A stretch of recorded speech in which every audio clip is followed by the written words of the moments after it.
Hello everyone, welcome to study journey. This side Manisha Rao. Friends, आज जो मैं आपको इंग्लिश पेडागोजी के अंदर जो मैं टॉपिक करवाने वाली हूँ वो आप लोग थंबनेल पर से देख करके पता लगा ही चुके होंगे कि जिस प्रकार से रोल ऑफ ग्रामर को हम पढ़ने वाले हैं उसकी हम थ्योरी भी पढ़ेंगे और साथ में उसके एमसीक्यू भी बताने वाली हूँ जो कि आपके अदर एग्जाम में पूछे गए हैं। क्योंकि आप लोगों की क्वेरी आ रही थी कि हम कंसेप्ट तो पढ़ लेते हैं लेकिन उससे किस प्रकार के क्वेश्चन पूछे जाएंगे ये हमें समझ में नहीं आता है। तो यहाँ पर मैंने एमसीक्यू भी ऐड किए हैं। ओके, तो चलिए एक बार मैं आपको थोड़ा सा रिकॉल करवा देती हूँ। आपका जो नया सिलेबस ऐड हुआ है उसके अंदर आप लोगों को क्या क्या टॉपिक मैं करवा चुकी हूँ। तो लर्निंग एंड एक्विजिशन हम कर चुके हैं। प्रिंसिपल ऑफ लैंग्वेज टीचिंग मैं आपको करवा चुकी हूँ। Role of speaking and listening मैं आपको करवा चुकी हूँ। फंक्शंस ऑफ लैंग्वेज हम कर चुके हैं। And how children use it as a tool ये कर चुके हैं। और जो आज हमारा टॉपिक रहने वाला है वो रहेगा critical perspective on the role of grammar in learning a language for communicating ideas verbally and in written form. तो ये जो टॉपिक है इसको आज मैं आपको करवाने वाली हूँ। इसकी थ्योरी करेंगे और साथ में इसके क्या करेंगे भाई, एमसीक्यू सोल्व करेंगे। उसके बाद लगभग हमारा ये यहाँ तक आधा सिलेबस हो गया है। आधा सिलेबस बचता है जो आपको जल्दी ही मैं कोशिश करूंगी कि जल्दी से जल्दी करवा पाऊँ।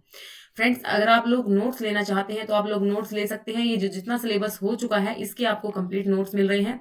बाकी आप लोगों के टिल 15 तक मेरी पूरी कोशिश है कि आपको मैं चीजें हैं वो कंप्लीट करवा पाऊँ। तो एक बार नोट्स के लिए मैं आपको नंबर बता देती हूँ। ये जो नंबर है आपको इस नंबर पर व्हाट्सएप करना है और यहाँ से आप कंप्लीट इंक्वायरी ले सकते हैं। ओके, तो चलिए जो आज का हमारा टॉपिक है जिसके बारे में हम पढ़ने वाले हैं वो है भाई हमारा critical perspective on the role of grammar in learning a language. तो पहले इन चीजों को समझने के लिए हमारे पास जरूरी हो जाता है कि ग्रामर क्या होती है, क्योंकि हम किसके बारे में पढ़ रहे हैं भाई, ग्रामर के बारे में पढ़ रहे हैं। तो सबसे पहले जरूरी होता है कि हमें क्या पता होना चाहिए ग्रामर होती क्या है। जो आप लोग पढ़ते हो, हिंदी ग्रामर पढ़ते हो, इंग्लिश ग्रामर पढ़ते हो, जो भी आप लैंग्वेज पढ़ते हो उसकी क्या पढ़ते हो भाई, ग्रामर पढ़ते हो। क्या पढ़ते हो, ग्रामर पढ़ते हो, व्याकरण पढ़ते हो। तो ग्रामर होती क्या है, ग्रामर के अंदर क्या होता है, सेट ऑफ रूल्स। यानी रूल्स की क्या होता है भाई, सेट्स होता है कि भाई किस प्रकार से कौन सा रूल आपको कहाँ लगाना है। इसके साथ आपको सिंगुलर नाउन लगानी है, आर के साथ आपको प्लूरल नाउन लगानी है। तो ये क्या होता है भाई, थ्योरी ऑफ लैंग्वेज होती है। सेट ऑफ रूल्स होता है जो आपके साउंड्स एंड मीनिंग से क्या करता है, रिलेट करता है। तो क्लियर है, डेफिनेशन ग्रामर की आप लोग बता दोगे कि ग्रामर क्या होती है, सेट ऑफ रूल्स होता है। आपसे सारे जो क्वेश्चन है वो मैं थ्योरी करवा रही हूँ उससे रिलेटेड है और ऑलमोस्ट प्रीवियस ईयर है। तो प्लीज आप लोग वीडियो को कंप्लीट करके जाइएगा। ओके, ग्रामर क्या है भाई, एक सिस्टम ऑफ लैंग्वेज है। ये तो बस लिखने का तरीका है। थ्योरी ऑफ लैंग्वेज है, सिस्टम ऑफ लैंग्वेज है, सेट ऑफ रूल्स है, जहां पर हमें एक मीनिंगफुल जो कम्युनिकेशन है वो कर पाते हैं किसकी हेल्प से, ग्रामर की हेल्प से। ओके, ग्रामर के अंदर क्या होते हैं भाई, रूल्स होते हैं किससे रिलेटेड, मॉर्फोलॉजी से रिलेटेड एंड सिंटैक्स से रिलेटेड। मॉर्फोलॉजी मैंने आपको बताया था भाई क्या होता है, फॉर्मेशन ऑफ वर्ड्स की जो वर्ड्स हैं उनकी जो फॉर्मेशन है वो किस प्रकार से हुई है, कौन से वर्ड के साथ आपको क्या लगाना है। तो ये सारी चीजें इससे रिलेटेड होती हैं। सिंटैक्स आपका क्या होता है, सब्जेक्ट वर्ब एग्रीमेंट, कौन सी सब्जेक्ट के साथ आपको कौन सी वर्ब लगानी है, क्या कुछ सिस्टम होता है वो सारा हम क्या पे पढ़ते हैं, सिंटैक्स में पढ़ते हैं। ओके, तो कोई भी लैंग्वेज होता है उसकी क्या होती है, ग्रामर एक प्रकार से उसकी बैकबोन होती है। तो यहाँ तक ये चीजें आपको सारी समझ में आ गई होंगी। तो अब देखिए भाई, जो ग्रामर है, ग्रामर आपको पता लगा ग्रामर क्या होती है। तो ग्रामर क्यों पढ़ाई जाती है, ग्रामर को पढ़ाने का मोटो क्या है, ग्रामर को पढ़ाने का उद्देश्य क्या है। तो देखो भाई, जब ग्रामर पढ़ाएंगे तो उससे क्या होगी, जो स्टूडेंट्स हैं, जो लर्नर्स हैं, उनकी जो अंडरस्टैंडिंग है वो क्या हो पाएगी भाई, बेटर हो पाएगी। क्या हो पाएगी भाई, बेटर हो पाएगी। उनको एक सही मतलब किसी भी वर्ड्स के मीनिंग्स का सही पता लगेगा, किस प्रकार से उसका सही यूज करना है। एक साइंटिफिक अप्रोच डेवलप होगी स्टूडेंट्स के अंदर। ओके, तो ये क्या है भाई, कुछ ऑब्जेक्टिव्स हैं किसके भाई, जो ग्रामर है उसको पढ़ाने के कुछ ऑब्जेक्टिव्स हैं। अंडरस्टैंडिंग अच्छी डेवलप होगी, जो इंसाइट है वो डेवलप होगी। स्ट्रक्चर ऑफ लैंग्वेज, स्ट्रक्चर से क्या समझते हो आप कि भाई हमारे पास क्या होता है, बॉय आर प्लेइंग फुटबॉल। तो हमारे पास क्या होते हैं, ये अलग अलग क्या होते हैं भाई, वर्ड्स होते हैं। जब हम इनको बोल करके क्या बना देते हैं, क्या बना देते हैं भाई, बॉय का क्या होगा, बॉयज आर प्लेइंग फुटबॉल। तो ये मैंने यहाँ पे क्या जनरेट कर दी भाई, स्ट्रक्चर बनाई है। तो ये स्ट्रक्चर हमें जब सब्जेक्ट है उसके साथ कौन सी वर्ब लगानी है, किस प्रकार से उसको उसका जो स्ट्रक्चर है वो किस प्रकार से बनेगी, ये सारे जो रूल रेगुलेशन है ये कहाँ से सीखते हैं हम, ग्रामर से ही सीखते हैं। तो ग्रामर से हमें क्या आती है, किसी भी लैंग्वेज की स्ट्रक्चर आती है। ओके, चाहे वो आपकी हिंदी हो चाहे वो आपकी इंग्लिश हो। जो मेंटल एबिलिटीज है, रीजनिंग इन स्टूडेंट्स की जो मेंटल एबिलिटी है लैंग्वेज को लेकर वो क्या होती है भाई, डेवलप होती है। ओके, तो ये होते हैं भाई एम होते हैं किसके भाई, आपके आपके जो ग्रामर है, सबसे पहले हमने देखा ग्रामर होती क्या है, उसके बाद हमने AIIMS of teaching grammar, grammar को पढ़ाने का उद्देश्य क्या है, ताकि जो चीजें हैं वो अच्छे से समझ में आ सके, जो स्टूडेंट्स हैं उनकी अंडरस्टैंडिंग हो सके कि किस प्रकार से स्ट्रक्चर बनानी है, किस प्रकार से उनको सिंटैक्स लगाना है, किस प्रकार से उनको वर्ड्स का ध्यान रखना है, किस प्रकार से पंक्चुएशन होनी चाहिए। ये जो सारी जो चीजें हैं ये किसके अंतर्गत आती हैं, ग्रामर के अंतर्गत आती हैं। ओके, क्लियर है यहाँ तक कोई दिक्कत नहीं है। उसके बाद आता है भाई टाइप्स ऑफ ग्रामर। अगर आप लोगों को ऐसा लग रहा है कि आपको कुछ समझ में नहीं आ रहा, तो जब आप लोग लास्ट में इसमें क्या करने वाले हो, क्वेश्चन प्रैक्टिस करने वाले हो। क्या करने वाले हो भाई, क्वेश्चन प्रैक्टिस। देखो मैंने आप लोगों के लिए काफी क्वेश्चन ले रखे हैं, एक बार आपको शो करती हूँ। तो जब आप इन क्वेश्चंस को सोल्व करोगे ना, तो आपको जो बातें मैं बोल रही हूँ वो सारी बातें आपको समझ में आ जाएगी भाई वो आपके लिए क्यों जरूरी थी। ओके, तो देखिए भाई टाइप्स ऑफ ग्रामर। ग्रामर की मेनली दो टाइप्स होती हैं। कौन कौन सी टाइप्स होती है भाई, एक तो फॉर्मल ग्रामर होता है हमारा, और दूसरी हमारी क्या होती है, इनफॉर्मल ग्रामर। दूसरी हमारी क्या होती है, इनफॉर्मल ग्रामर। इनफॉर्मल ग्रामर को फंक्शनल ग्रामर भी कहा जाता है। तो देखिए जो फॉर्मल ग्रामर, फॉर्मल मतलब फॉर्मल तरीके से, यानी फॉर्मल तरीके से मतलब यानी उसके अंदर क्या होगा भाई, आपकी को क्या होगी, टेक्स्ट बुक होगी। उसकी क्या होगी भाई, टेक्स्ट बुक होगी। ठीक है, आपको जो प्रिस्क्रिप्टिव मेथड है वो यूज किया जाएगा, यहाँ पे थ्योरेटिकल चीजें बताई जाएगी, और ये हमारा ट्रेडिशनल चला आ रहा है। देखो पहले समझो, जो लिखा है उसको तो आप नोट से ही पढ़ लोगे, पहले जो चीज मैं आपको समझाना चाह रही हूँ उसको समझो भाई। दो तरह प्रकार की हमारी ग्रामर होती है। कौन कौन सी भाई, फॉर्मल ग्रामर और एक होती है हमारी इनफॉर्मल ग्रामर। इनमें क्या डिफरेंसेज होते हैं, देखो फॉर्मल ग्रामर क्या होती है भाई, हमारी जो हम पहले हमारे टाइम पे जैसा होता था ना, क्या होता था भाई, ग्रामर की क्या होती थी, एक हमारी टेक्स्ट बुक होती थी, हिंदी के लिए भी और इंग्लिश के लिए भी एक हमारी क्या होती थी, टेक्स्ट बुक होती थी। उसके अंदर आपके क्या लिखे हुए होते थे, रूल लिखे हुए होते थे। तो वो हमारी कौन सी ग्रामर थी, फॉर्मल ग्रामर थी। लेकिन आज के टाइम पे आप लोगों ने देखा है कि बच्चों के पास ग्रामर की अलग से बुक हो नहीं होती है। जो बच्चे की जो टेक्स्ट बुक होती है, जो बच्चे की जो उसकी स्कूल में चल रही है, जब मान लो जो एनसीईआरटी चल रही है, तो उसी में पीछे क्या दिया गया होता है, ग्रामर का पार्ट दिया गया होता है। तो ये क्या है, हमारा इनफॉर्मल ग्रामर है। कोई अलग से टेक्स्ट बुक नहीं है, कोई सेपरेट बुक नहीं है। जब ग्रामर के लिए कोई सेपरेट बुक हो आपकी, आपको रूल रेगुलेशन से समझाया जाए, तो वो होती है हमारी फॉर्मल ग्रामर। लेकिन ग्रामर के लिए कोई हमारी अलग से सेपरेट बुक नहीं होती है, वो हमारी क्या होती है, फंक्शनल ग्रामर होती है। जैसे कि देखो समझो, हमें क्या करना था भाई, हमें नाउन वाला चैप्टर पढ़ाया जाता था हमारे बचपन में। तो कैसे पढ़ाते थे टीचर के पास क्या होती थी, एक बुक होती थी। उस बुक में से क्या बताते थे, हमें डेफिनेशन बताते थे भाई। किसी भी पर्सन के नेम होते हैं, किसी भी थिंग्स का कोई भी नेम होता है, उन सब चीजों को क्या कहते हैं भाई, नाउन कहते हैं। ऐसे हमको रटवा दिया, कोई एग्जाम्पल नहीं बताया। एग्जाम्पल उसके बाद में बताते थे, पहले हमको क्या बताते थे, रूल को रट्टाफिकेशन करवा देते थे। रोड मेमोराइजेशन पे डिपेंड थी हमारी जो फॉर्मल ग्रामर है वो। ठीक है, लेकिन अब क्या होता है कि हम बच्चे को क्या बताते हैं भाई, देखो ये क्या है, गंगा है, ये क्या है, हिमालय है, ये क्या है हमारी दिल्ली है। तो बच्चा ये क्या है, ये सब चीजें क्या है, ये क्या किसी ना किसी के नाम है, और ये क्या है हमारी, क्या कहलाती है भाई, नाउन कहलाती है। ये किसी पर्टिकुलर के नाम है तो ये हमारी प्रॉपर नाउन होती है। इस प्रकार से बच्चों को समझाते हैं। जैसे कि उसको कोई कहानी आ गई, उसमें राजा रानी की कहानी आ गई। अब राजा का नाम क्या था, राजा का नाम मान लो भाई क्या था, अकबर था। ठीक है, तो अब उसको बताएंगे भाई जो ये राजा है ये तो हमारी क्या है भाई, कॉमन नाउन है। जो अकबर है ये हमारी क्या है, प्रॉपर नाउन है। फिर वो पूछेगा भाई ये प्रॉपर नाउन क्यों हुआ, तो फिर उसको हम रूल बताते हैं कि भाई प्रॉपर नाउन क्यों हुआ, क्योंकि किसी पर्टिकुलर का नाम है, तो ये हमारी क्या हो गई, प्रॉपर नाउन। तो ये तो होती है हमारी फंक्शनल ग्रामर। यहाँ पे अलग से separate text book of grammar की जरूरत नहीं होती है फंक्शनल ग्रामर के अंदर, जबकि फॉर्मल ग्रामर के अंदर हमारी जरूरत पड़ती है। ठीक है, यहाँ पे समझ में आ गई आपको चीजें।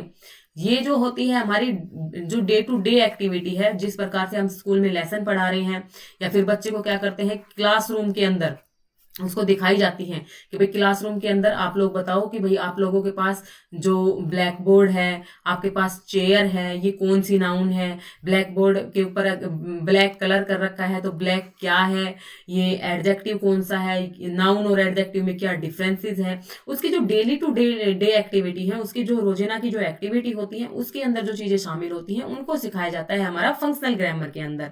जबकि यहाँ पे हमारी डे टू डे एक्टिविटी, अब सीधा उसको क्या रटवा रहे हैं, नाउन ये रट लो भाई, नाउन की जगह पे आने वाले शब्दों को क्या कहते हैं, प्रोनाउन। जो नाउन और प्रोनाउन की क्या बताते हैं, क्वालिटी बताते हैं, उसको क्या कहते हैं, एडजेक्टिव। यहाँ पे क्या करवा रहे हैं, उसको रटवा रहे हैं, उसका डे टू डे से कोई भी कंटेक्स्ट नहीं है, कोई भी उससे रिलेटेड नहीं है। ओके, तो भाई यहाँ पे क्या किया जाता है, बच्चे के अंदर ड्रिलिंग की जाती है। क्या की जाती है, ड्रिलिंग। और वो ड्रिलिंग कैसी होती है, कॉन्शियसली होती है। यानी बच्चा जागरूक है, बच्चे को पता है कि भाई मुझे ग्रामर पढ़नी है, तब वो उसको पढ़ रहा है, ठीक है। लेकिन यहाँ पे बच्चा डे टू डे एक्टिविटी की हेल्प से सीख जाता है। तो यहाँ पे जो हमारी लर्निंग होगी फंक्शनल ग्रामर में, वो कैसी होगी, अनकॉन्शियसली होगी, ठीक है। बच्चा उसके लिए अवेयर नहीं होता, लेकिन वो अपनी डे टू डे लाइफ में खेल खेल में ही चीजों को सीख जाता है, ग्रामर को सीख जाता है। जो हमारी फॉर्मल ग्रामर है वहां पे किस अप्रोच का यूज किया जाता था भाई, टीचर सेंटर्ड अप्रोच होती थी। टीचर के बाद क्या होती थी, एक टेक्स्ट बुक होती थी। उस टेक्स्ट बुक से टीचर बच्चों को क्या करवाता था, रोड मेमोराइजेशन करवाता था, चीजों को रटवाता था। तो ये क्या थी, यहाँ पर हमारी टीचर सेंटर्ड अप्रोच थी। लेकिन जबकि जो हमारी फंक्शनल ग्रामर है वहां पे स्टूडेंट सेंटर्ड अप्रोच है। कौन सी है, स्टूडेंट सेंटर्ड अप्रोच। तो आपसे पूछा जाए फॉर्मल ग्रामर और इनफॉर्मल ग्रामर में जो बेटर है वो कौन सी है भाई, हमारी इनफॉर्मल ग्रामर क्या है, बेटर है। क्योंकि यहाँ पे स्टूडेंट्स अप्रोच को ध्यान में रखा गया है। स्टूडेंट सेंटर्ड आप लोगों की जो चाइल्ड सेंटर्ड एजुकेशन है उसको प्रमोट किया जाता है। क्लियर है। Practice the rules of grammar, जो ग्रामर के जो रूल्स थे उनकी क्या करवाई जाती है, प्रैक्टिस करवाई जाती है, उनको रटवाया जाता है। जबकि यहाँ पे जो यूज होते हैं ग्रामर, उनको रटवाया जाता है, उनको सॉरी रटवाया नहीं जाता, उनको सिखाया जाता है जो यूज होते हैं ग्रामर के। भाई कहाँ पे आप लोगों को देखो, यहाँ पे एक बॉय खड़ा है तो यहाँ पे आपको क्या लगाना है, इज लगाना है। यहाँ पे कितने हो गए, 2 हो गए, एक से ज्यादा हो गए, तब आपको क्या लगाना है, आर लगाना है। यहाँ पे आर हमने क्यों लगाया, क्योंकि यहाँ पे प्लूरल था। यहाँ पे इज हमने क्यों लगाया, क्योंकि यहाँ पे सिंगुलर था। तो उसको यूज से ग्रामर पढ़ाई जाती है, जबकि यहाँ पे क्या था भाई, रूल से पढ़ाई जाती है। ये हमारी अनसाइंटिफिक अप्रोच थी। जबकि जो हमारी फंक्शनल ग्रामर है वहां पे हमारी साइंटिफिक अप्रोच का यूज किया जाता है। ओके, क्लियर है यहाँ तक। तो भाई यहाँ पे कहां से कहां चल रहे हैं, रूल से एग्जाम्पल की तरफ चल रहे हैं। रूल से किधर चलते हैं, एग्जाम्पल की तरफ। किससे, फॉर्मल ग्रामर के अंदर। और फंक्शनल ग्रामर में कहां चलते हैं, एग्जाम्पल से रूल की तरफ। कहां चलते हैं भाई, पहले एग्जाम्पल और फिर कहां चलते हैं, रूल की तरफ। किसी टेक्स्ट बुक की जरूरत नहीं होती है। तो यहाँ पे हमारी जो अप्रोच है वो कौन सी मेथड लगाया जाता है, इंडक्टिवली। कौन सा मेथड है, इंडक्टिवली। इंडक्टिवली में पहले एग्जाम्पल और फिर कहां चलेंगे, रूल की तरफ। जबकि पहले हमारे रूल आए, फिर क्या आए, हमारे एग्जाम्पल आए, वो हमारा क्या था, डिडक्टिवली। तो उम्मीद करती हूँ आप लोगों का फॉर्मल ग्रामर और इनफॉर्मल ग्रामर का जो कंसेप्ट था वो क्लियर हो गया होगा। फॉर्मल ग्रामर के जो अन्य नाम है, प्रिस्क्रिप्टिव ग्रामर, ट्रेडिशनल ग्रामर, ये भी आपको साथ में ध्यान रखने हैं। ओके, क्लियर है। यहाँ तक चीजें समझ में आ गई हैं तो वीडियो को लाइक जरूर कर दीजिए और आपके जितने भी दोस्त हैं सभी के साथ शेयर कर दीजिए। तो भाई ये तो थी हमारी 2 टाइप्स ग्रामर की, क्या थी भाई, इंपॉर्टेंट। अब कुछ हमारे पास और भी आ जाती हैं, ये इतनी इंपॉर्टेंट नहीं है लेकिन आपको याद जरूर रखनी है। एक आता है हमारा यूनिवर्सल ग्रामर। क्या आ जाता है, यूनिवर्सल ग्रामर। यूनिवर्सल ग्रामर का जो कंसेप्ट है वो किसके द्वारा दिया गया है, नोम चोम्स्की। किसके द्वारा दिया गया है, नोम चोम्स्की। क्योंकि जो हमारे नोम चोम्स्की हैं वो क्या बताते हैं भाई, सभी के अंदर क्या होती है, लैंग्वेज एक्विजिशन डिवाइस होती है, एलईडी सभी के अंदर प्रेजेंट होती है। भाषा को अर्जित करने की क्षमता सभी के अंदर प्रेजेंट होती है और सभी जो लैंग्वेज है उनका एक यूनिवर्सल ग्रामर होता है। तो ये बात किसने बताई है, नोम चोम्स्की ने बताई है। तो ये चीज आपको याद रखनी है भाई, जो ग्रामर है वो यूनिवर्सल है, सभी में होता है। ओके, सार्वभौमिक व्याकरण की बात कौन करते हैं, हमारे नोम चोम्स्की करते हैं। जो ट्रांसफॉर्मेशनल ग्रामर है उसकी बात भी कौन करेंगे, हमारे नोम चोम्स्की करेंगे। ध्यान रखेंगे, ट्रांसफॉर्मेशनल ग्रामर आपसे पूछी जाती है तो उसकी बात भी कौन करते हैं, नोम चोम्स्की करते हैं। ट्रांसफॉर्मेशनल ग्रामर में क्या बताते हैं कि भाई एक तो क्या होता है, लैंग्वेज के 2 भाग में आपको पढ़ा चुकी हूँ। लैंग्वेज को एक तो क्या किया जाता है, लर्न किया जाता है, लर्निंग के माध्यम से सीखा जाता है। और एक क्या किया जाता है, एक्वायर किया जाता है, एक्विजिशन के माध्यम से सीखा जाता है। तो यहाँ पर हम क्या करते हैं भाई, ऑलमोस्ट सेकंड लैंग्वेज को अडॉप्ट करते हैं और यहाँ पे हमारी फर्स्ट लैंग्वेज की। तो इनके जो डिफरेंसेस होते हैं, इनके अंदर जो ट्रांसफॉर्मेशन होती है उसी को क्या कहा जाता है, ट्रांसफॉर्मेशनल ग्रामर कहा जाता है। ओके, क्लियर है यहाँ तक। तो ये कंसेप्ट भी किसने दिया है, नोम चोम्स्की ने दिया है। ये चीज भी आपको याद रखनी है। नेक्स्ट आता है भाई स्ट्रक्चरल ग्रामर। नेक्स्ट क्या आता है, स्ट्रक्चरल ग्रामर। स्ट्रक्चरल ग्रामर नाम से ही क्लियर है भाई, जहां पर स्ट्रक्चर पर इम्फेसाइज किया जाए कि स्ट्रक्चर किस प्रकार से होनी चाहिए, सिंटैक्स के ऊपर क्या किया जाए भाई, इम्फेसाइज किया जाए, जोर दिया जाए, वो हमारी होती है स्ट्रक्चरल ग्रामर। इसके जो जनकदाता हैं, इसके जो फादर हैं वो कौन है, सीसी फ्राइज। कौन है, सीसी फ्राइज। ये नाम आपको याद रखना है। क्लियर है यहाँ तक। नेक्स्ट आती है पेडागोजिकल ग्रामर। नेक्स्ट क्या आती है भाई, पेडागोजिकल ग्रामर, जहां पर क्या किया जाता है, पेडागोजी का ध्यान रखा जाता है, शिक्षण शास्त्र का ध्यान रखा जाता है, ग्रामर को समझाते इसमें। Purpose of enhancing and promoting foreign language language को प्रमोट करना, टू एक्वायर लैंग्वेज प्रिस्क्रिप्टिवली, लैंग्वेज को प्रिस्क्रिप्टिवली सिखाया जाता है।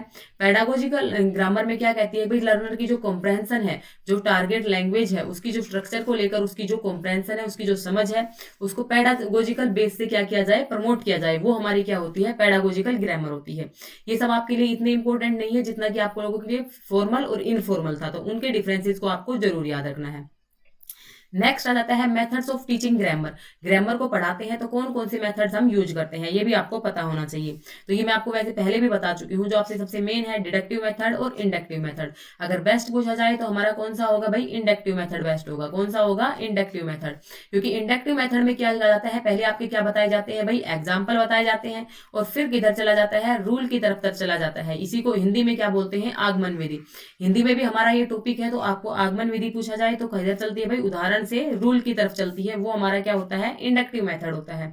कौन सा मेथड होता है, इंडक्टिव मेथड। जैसे कि मैंने आपको बता दिया कि पहले मैंने आपको क्या बताया भाई, अकबर, एंथनी, आपकी जूली, ठीक है। तो ये मैं हमने कैरेक्टर बता दिया, और फिर मैं बच्चों को क्या बता रही हूँ, बच्चों ये क्या है, नाउन है, और नाउन में भी कौन से पार्ट है, ये प्रॉपर नाउन है। पहले मैंने उनको एग्जांपल बताया और एग्जांपल से उनको रूल की तरफ लेकर के चल रही हूँ, वो हमारा इंडक्टिव मेथड होता है, डे टू डे लाइफ पे हमारा बेस करता है। जबकि डिडक्टिव मेथड में पहले मैं उनको क्या बताऊंगी भाई, जो पर्टिकुलर पर्सन के लिए जो भी नाम होते हैं वो हमारे क्या होते हैं, प्रॉपर नाउन होते हैं। जैसे कि हमारा अकबर हो गया, ठीक है, जैसे कि हमारा गुलाब सिंह हो गया, ठीक है। तो इस प्रकार से जब मैं उनको बताऊंगी तो वो हमारा क्या हो जाएगा, डिडक्टिव मेथड। पहले नियम बताओ, फिर उसके बाद क्या बताओ, एग्जाम्पल बताओ। क्लियर है, डिडक्टिव मेथड और इंडक्टिव मेथड। नेक्स्ट हमारा आता है इंसिडेंटल मेथड या कोरिलेशन मेथड, या फिर इसी को बोलते हैं रेफरेंस मेथड। क्या बोलते हैं भाई, इंसिडेंटल मेथड, कोरिलेशन मेथड या फिर रेफरेंस मेथड। इस मेथड में क्या होता है भाई, जो चीजें हैं वो जो ग्रामर है वो इंसिडेंटली सिखाई जाती है, incidentally by relating to the textbooks, translation and composition. यानी इनमें चीजों को रिलेट किया जाता है, जो टेक्स्ट दे रखा है उस टेक्स्ट से उसका क्या कंपोजिशन बन रहा है, उसकी ट्रांसलेशन किस प्रकार से होती है। तो यानी चीजों को रिलेट करके सिखाया जाए भाई, जिस प्रकार से जो कंसेप्ट चल रहा है, जैसे कि मान लो लेसन में चल रहा है, अकबर राजा की कहानी चल रही है, तो उसी प्रकार से किरदार रोल प्लेइंग करवा करके बच्चों को मतलब उससे रिलेट करवा के चीजों को समझाया जाए, वो हमारा क्या होता है, इंसिडेंटल मेथड होता है, कोरिलेशन मेथड होता है। जहां पर टेक्स्ट बुक में और जो हमारा पर्यावरण है दोनों के बीच में क्या किया जाता है, रिलेशन स्थापित करके चीजों को समझाया जाता है, वो होता है हमारा इंसिडेंटल मेथड, कोरिलेशन मेथड इसी को बोलते हैं। ओके, क्लियर है।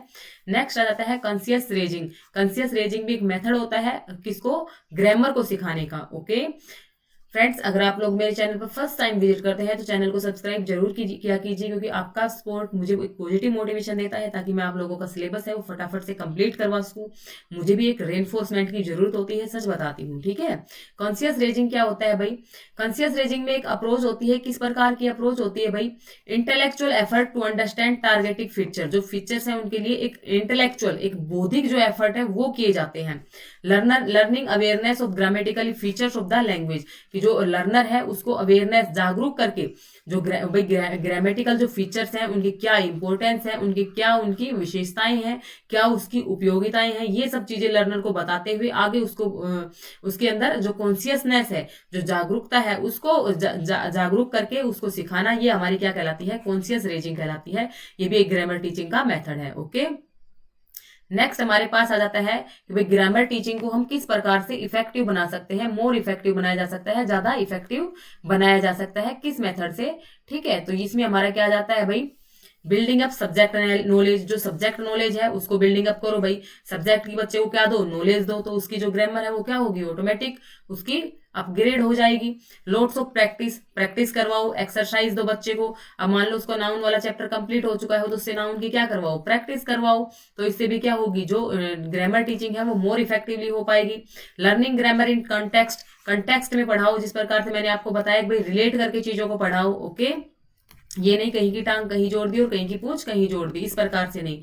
मेक लर्निंग ग्रामर फन, जो ग्रामर है उसको फन एक्टिविटी बना करके पढ़ाओ। जिस प्रकार से मैंने आपको बताया कि भाई सभी के जो नाम थे, जो लेसन चल रहा था, उसी के अकॉर्डिंग क्या कर दिया, क्लास में अलग अलग बच्चे खड़े कर लिए और उनको अलग अलग से रोल दे दिया। तो वो इस प्रकार जब डायलॉग बोलेंगे तो फन भी करेंगे, और उस फन में ही हमने उसको क्या सिखा दी, ग्रामर सिखा दी।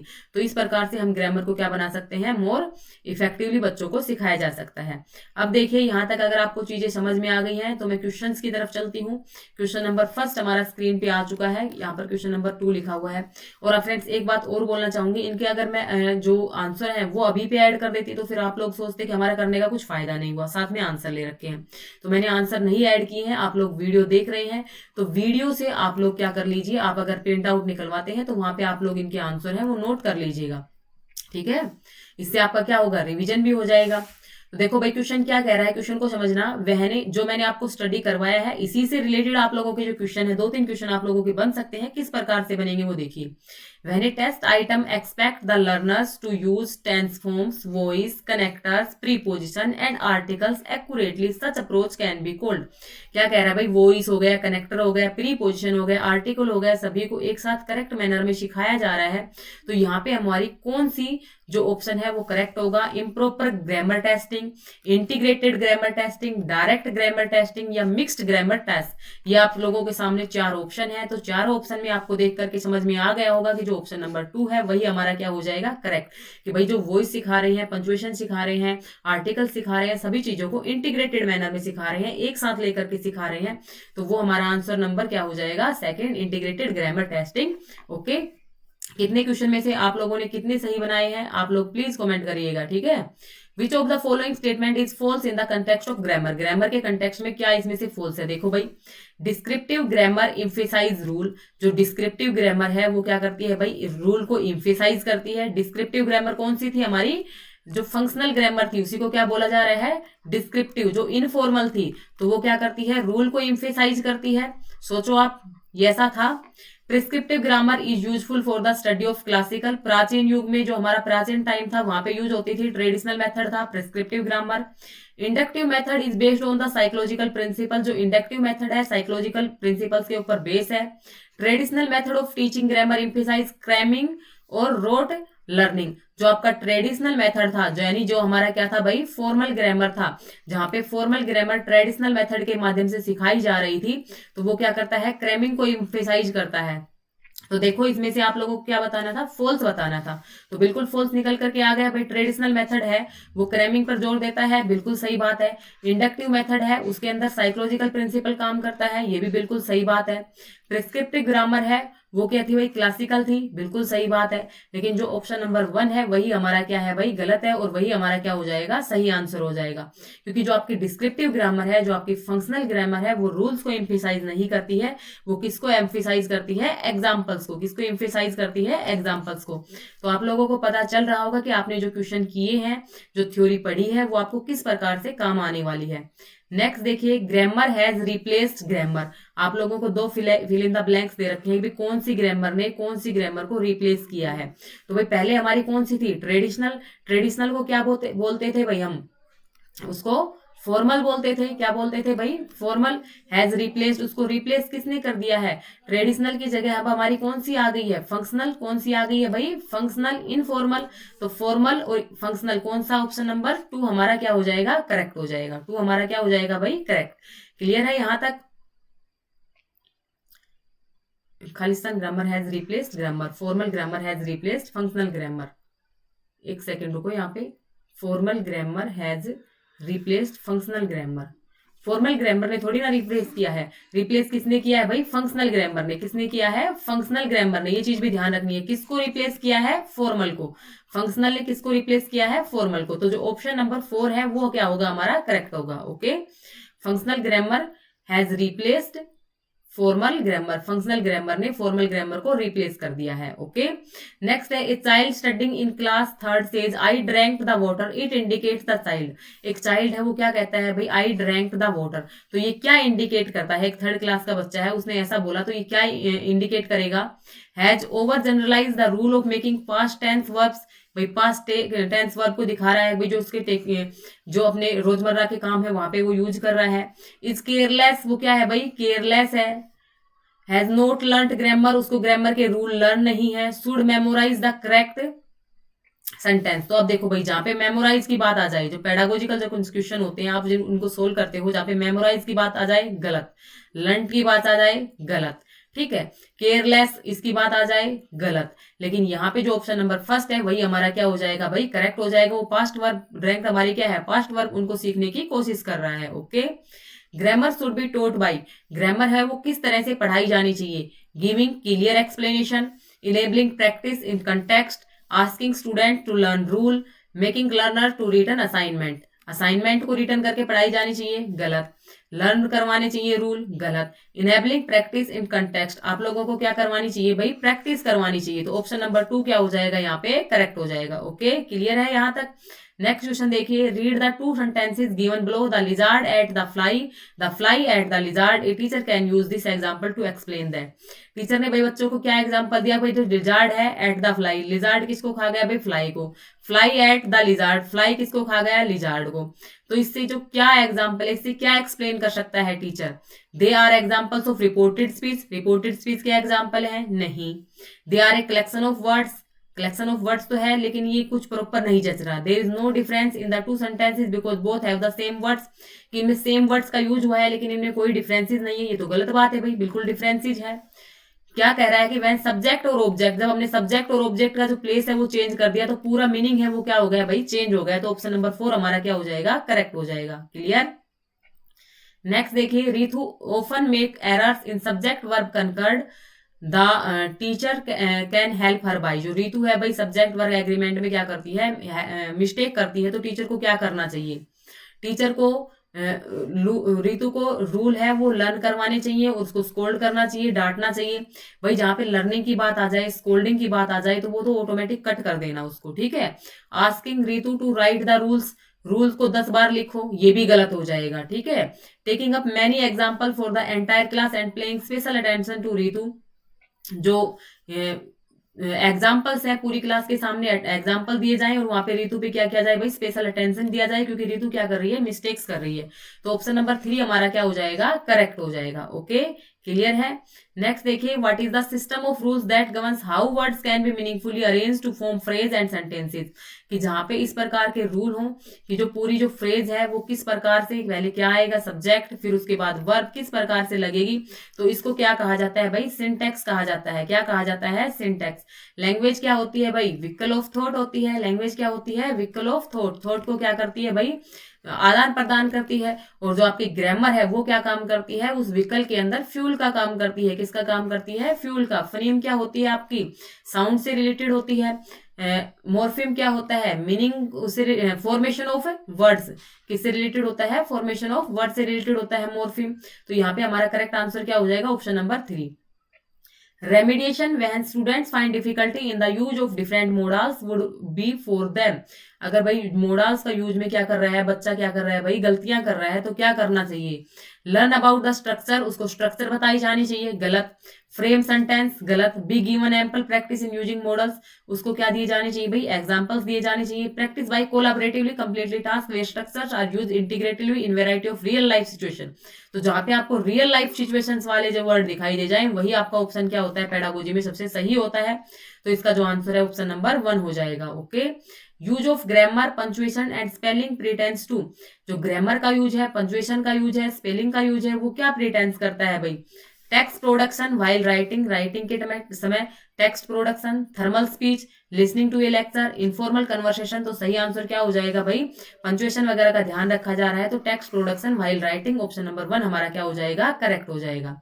नेक्स्ट आता है, the theory of universal grammar was formulated bye, जो यूनिवर्सल ग्रामर का जो कंसेप्ट है वो किसके द्वारा दिया गया है, आपके नोम चोम्स्की। किसके द्वारा दिया गया है भाई, नोम चोम्स्की के द्वारा।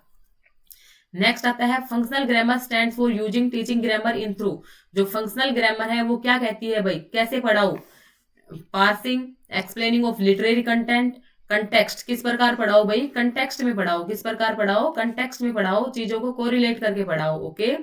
विच of the following statement is true in the context of grammar, grammar में क्या बात ट्रू है, आपने जो ग्रामर की जो डेफिनेशन देखी थी उसमें क्या ट्रू है। Grammar provides a set of rules that should be followed. Grammar has no role in the learning.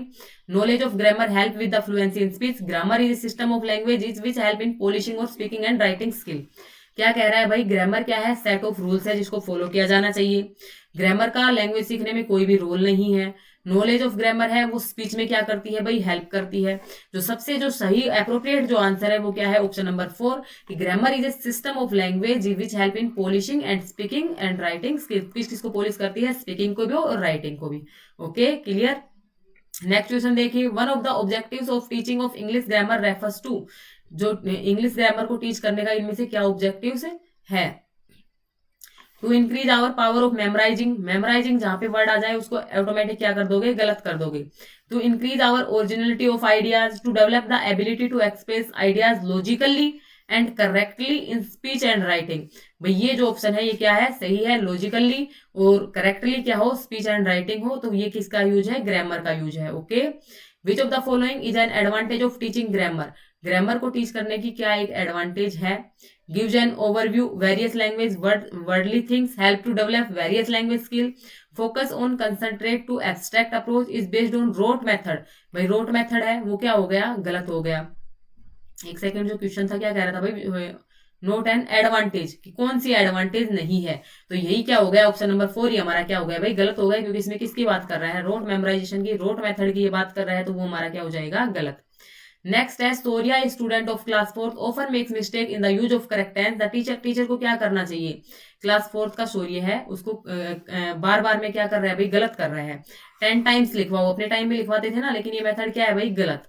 Giving real life situation example, real life situation के एग्जाम्पल दो। मेमोराइज राइटिंग रूल्स, गलत। जो option number 3 है वही क्या हो जाएगा, सही हो जाएगा, उसको रियल लाइफ सिचुएशन से जोड़ करके पढ़ाओ। तो आप लोगों ने इनमें से कितने क्वेश्चन सही किए, आप लोगों का स्कोर क्या रहा, मुझे कमेंट करके बताइएगा। आपको आज की क्लास कैसी लगी, कि आपके जो और टॉपिक है उनको भी इसी प्रकार से क्वेश्चन के साथ लेकर के आया जाए।